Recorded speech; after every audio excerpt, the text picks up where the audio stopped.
প্রিয় শিক্ষার্থীবৃন্দ, মোংলা সরকারি কলেজ কর্তৃক আয়োজিত শিক্ষা মন্ত্রণালয়ের নির্দেশনা মোতাবেক করোনা পরিস্থিতি মোকাবেলায় শিক্ষা ব্যবস্থাকে গতিশীল করার জন্য অনলাইন শিক্ষা ক্লাসে সবাইকে স্বাগতম। শুভ সকাল। আমি মোহাম্মদ কামাল উদ্দিন, প্রভাষক, রাষ্ট্রবিজ্ঞান, মোংলা সরকারি কলেজ, মোংলা বাগেরহাট এর পক্ষ থেকে 2020-21 শিক্ষাবর্ষের শিক্ষার্থীদেরকে আবারও জানাই শুভেচ্ছা ও অভিনন্দন।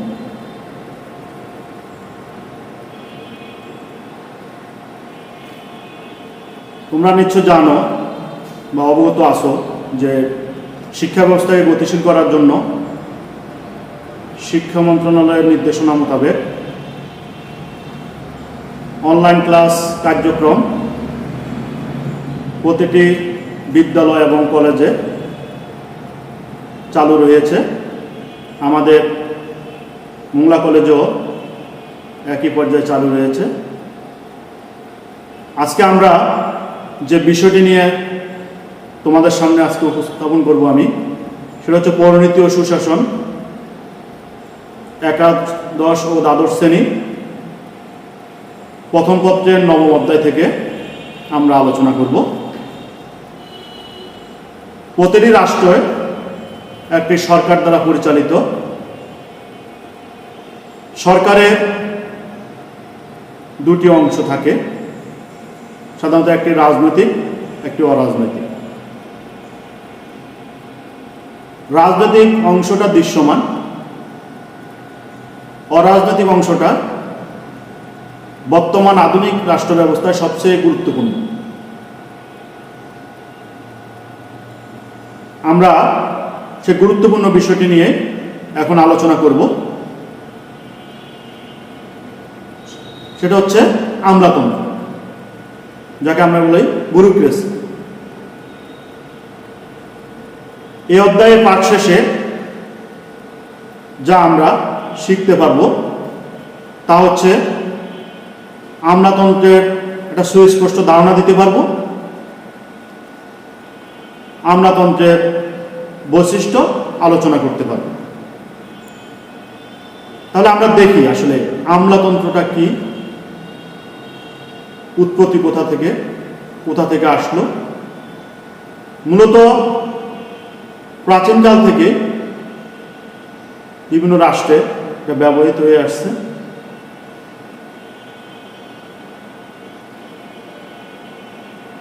বর্তমান বিশ্বে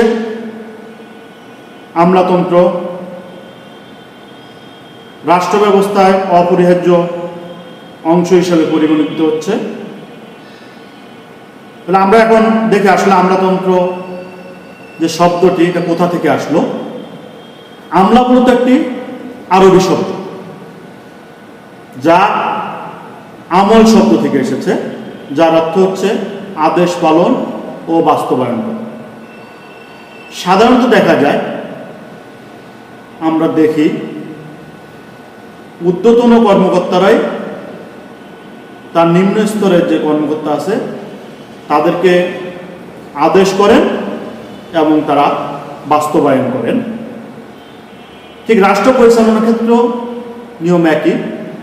সরকার তার বিভিন্ন কার্যক্রম পরিচালনা করার ক্ষেত্রে রাষ্ট্রের প্রতি বা জনগণের প্রতি তাদের বিভিন্ন দায়িত্ব কর্তব্য পালনের ক্ষেত্রে আমলাদের ভূমিকা সবচেয়ে গুরুত্বপূর্ণ।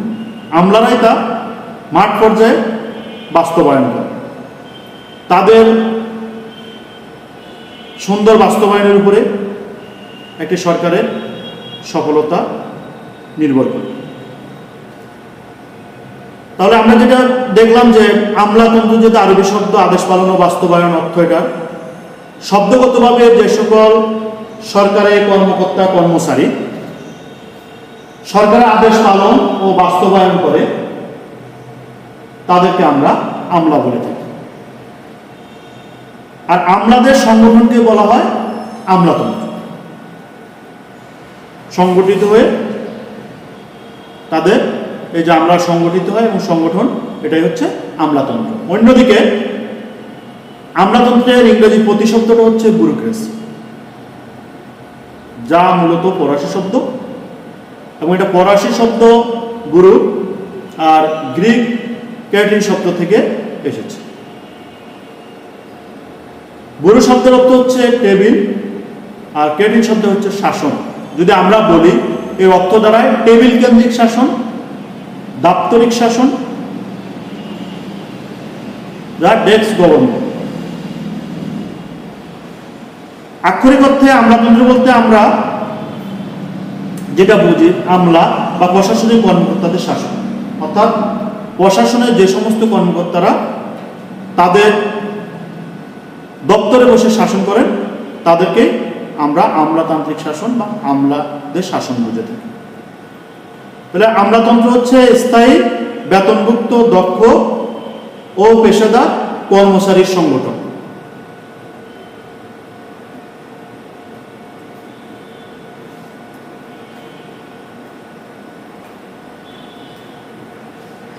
আমলাতন্ত্রের সবচেয়ে জনপ্রিয় করে তুলেছেন ম্যাক্স ওয়েবার। তিনি তার লিগ্যাল রিলেশন মডেল গ্রন্থে এর সুস্পষ্ট ব্যাখ্যা দান করেছেন এবং ইতিবাচক দিক তুলে ধরেছেন। এজন্য তাকে আধুনিক আমলাতন্ত্রের জনক বলা হয়। এছাড়া বিভিন্ন রাষ্ট্রবিজ্ঞানী বিভিন্নভাবে আমলাতন্ত্রকে সংজ্ঞায়িত করার চেষ্টা করেছেন। আমরা এখন বিভিন্ন রাষ্ট্রবিজ্ঞানের সংজ্ঞাগুলো আলোচনা করি। অধ্যাপক অক বলেন, আমলাতন্ত্র হচ্ছে পারদর্শী, পেশাদারী, অরাজনৈতিক, স্থায়ী, অধীন, বেতনভুক্ত ও সুদক্ষ কর্মচারীবৃন্দের একটি সংস্থা। অধ্যাপক ফাইনাল বলেন, আমলাতন্ত্র হচ্ছে একটি স্থায়ী, বেতনভুক্ত ও দক্ষ চাকরিজীবী শ্রেণী এবং এর সংখ্যা রাষ্ট্রের কার্যাবলী ও পরিমাপ নির্দেশ করে। গ্যাব্রিয়েল অ্যালমন্ড ও জি ফায়েল এর মতে আমলাতন্ত্র বলতে একটি ব্যাপক সংগঠনকে বোঝায় যার মাধ্যমে শাসকবর্গ নিজেদের সিদ্ধান্তকে কার্যকর করার চেষ্টা করে। এই সমস্ত সংজ্ঞাগুলো পর্যালোচনা করে আমরা পরিশেষে যেটা বলতে পারি সেটা হলো আমলাতন্ত্র হচ্ছে স্থায়ী, বেতনভুক্ত, নিরপেক্ষ, দক্ষ ও পেশাদারী সংগঠন যার দ্বারা সরকারের নীতি ও সিদ্ধান্ত বাস্তবায়ন করা হয়। এই সংজ্ঞাগুলো থেকে আমরা যে জিনিসটা দেখলাম সেটা হচ্ছে মূলত হচ্ছে সরকারি চাকরিজীবী যারা তারাই হচ্ছেন আমলা, আর আমলারা স্থায়ী, বেতনভুক্ত, নিরপেক্ষ, দক্ষ, পেশাদারী। সেহেতু সরকার তাদেরকে দিয়ে তাদের নীতি ও সিদ্ধান্ত বাস্তবায়ন করে।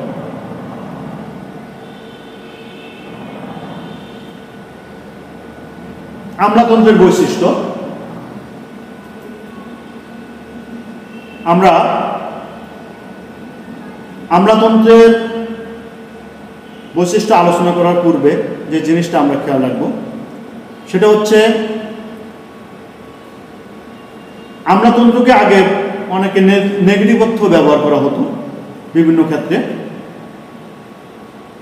এখন যে পর্যালোচনাটা আমরা করি সেটা হচ্ছে বৈশিষ্ট্য সমূহ পর্যালোচনা করলে দেখা যায় একটা পর্যায়ে এখন পজিটিভ অর্থে অর্থাৎ ভালো অর্থে এটাকে ব্যবহার করা হচ্ছে।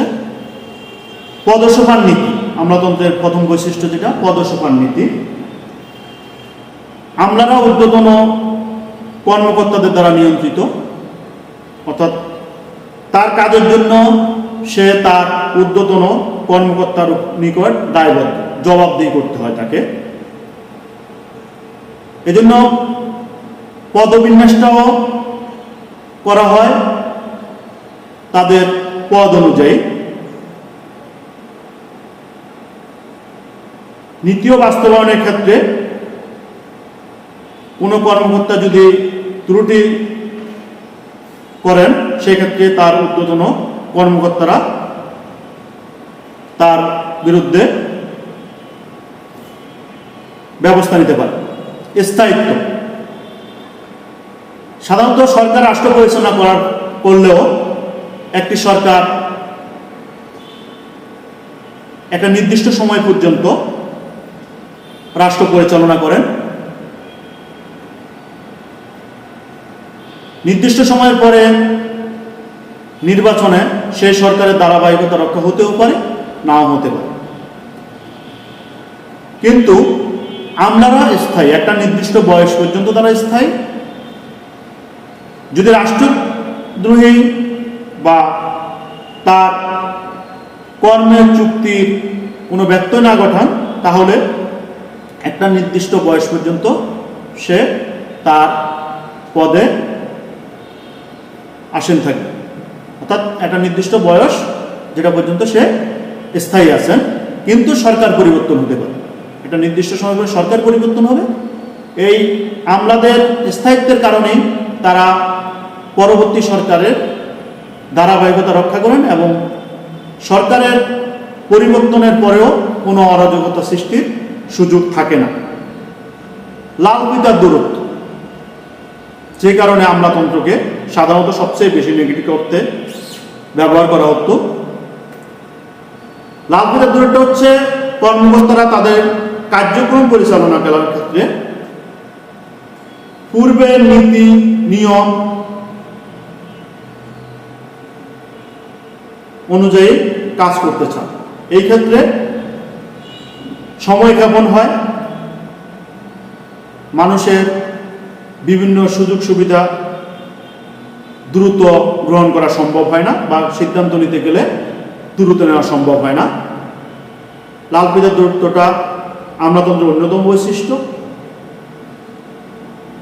লাল ফিতার দূরত্বের কারণে মানুষ অনেক সময় সঠিক সময়ে সঠিক সেবাটা নাও পেতে পারে, নির্দিষ্ট সময়ে তার কার্যক্রমটা সঠিক সময়ে সে নাও পেতে পারে। নিয়োগ ও পদোন্নতি, আমলারা নিয়োগ বিধি অনুযায়ী মেধা ও প্রতিযোগিতার ভিত্তিতে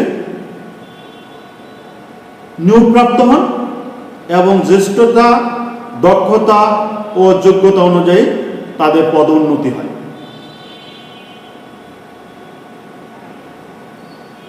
আনুষ্ঠানিকতা, মূলত আমাদের কার্যক্রম রুটিন মাফিক। তারা বিভিন্ন বিধি বিধান দ্বারা পরিচালিত। তারা তাদের আনুষ্ঠানিক কার্যক্রম সবসময় সঠিকভাবে পরিচালনা করার চেষ্টা করে। সুনির্দিষ্ট কর্মক্ষেত্র, আমাদের কর্মক্ষেত্র সুনির্দিষ্ট করে দেওয়া হয়। যেই ক্ষেত্রে পারদর্শী তাকে সেই ক্ষেত্রে একটা নির্দিষ্ট কর্ম এরিয়া দেওয়া হয়। সে কর্মটা সঠিকভাবে সম্পূর্ণ করার দায়িত্ব সে কর্মকর্তার।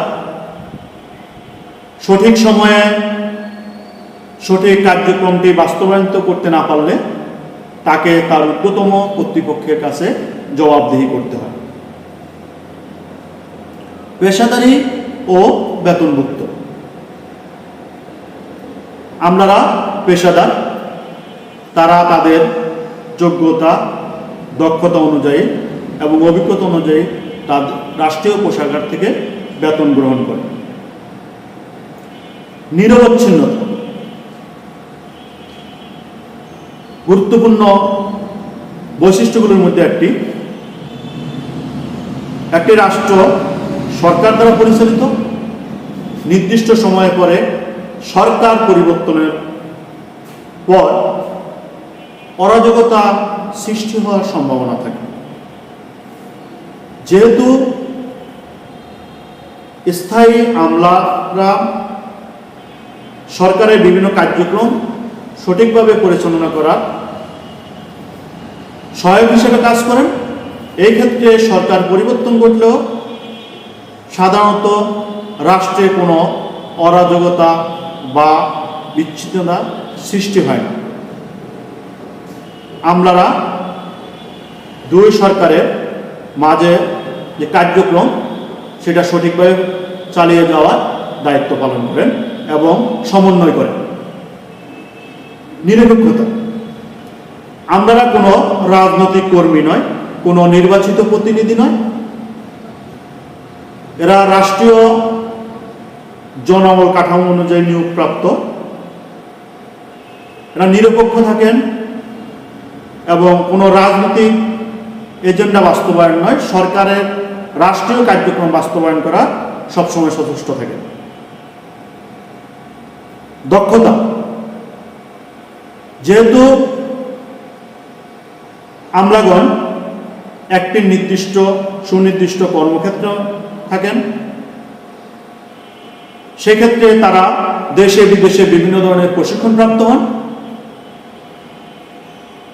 এছাড়া তার কর্মক্ষেত্রে দীর্ঘদিন অবস্থান করার কারণে সে দক্ষ হয়ে ওঠে।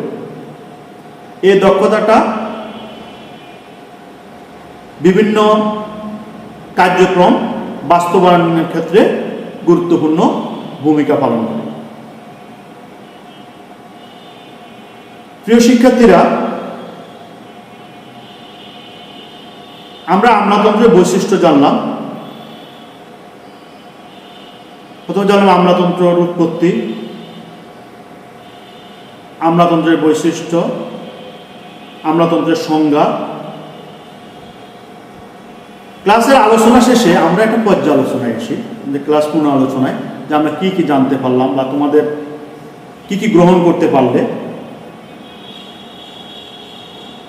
আমি যদি তোমাদের প্রশ্ন করি আমলাতন্ত্রের ইংরেজি প্রতিশব্দ কি, তোমরা কি বলতে পারবে? উৎপত্তিগত অর্থে আমলাতন্ত্রের অর্থ কি? যদি কেউ জানো উত্তর করতে পারো। বুরু শব্দটি কোন ভাষার শব্দ? আদর্শ আমলাতন্ত্রের প্রবক্তাকে?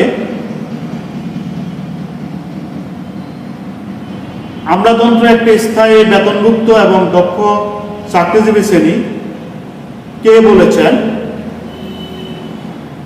আমলাতন্ত্রের সমস্ত কাজ রুটিন মাফিক করা হয়, কারণ আমলাতন্ত্র গুরুত্ব দেয় আনুষ্ঠানিকতার উপর, কার্যপদ্ধতির উপর, বিধিবিধানের উপর। এক্ষেত্রে কোনটি তোমাদের ক্ষেত্রে প্রযোজ্য মনে হয়? তাহলে আমলাতন্ত্রের যে আলোচনা আমরা করলাম, এই ক্ষেত্রে যদি তোমাদের কোনো প্রশ্ন থাকে তাহলে করতে পারো আমাকে। আমরা আজকে যে বিষয়টা জানলাম, এই বিষয়টা সবাই বাড়িতে দেখব এবং কোনো বিষয় জানার থাকলে আমাদের কলেজের YouTube ID Bangla gov college, সেখানে তোমরা তোমাদের কমেন্টস করতে পারবে। আমি চেষ্টা করব সেখানে তোমাদের এই সংক্রান্ত কোনো প্রশ্ন থাকলে তার উত্তর দেওয়া।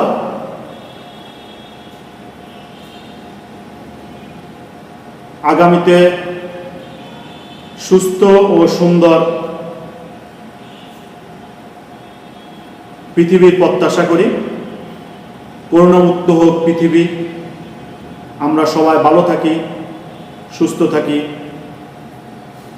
সুস্থ সুন্দর আগামীর অপেক্ষায়। সবাই ভালো থাকো, সুস্থ থাকো। ধন্যবাদ সবাইকে।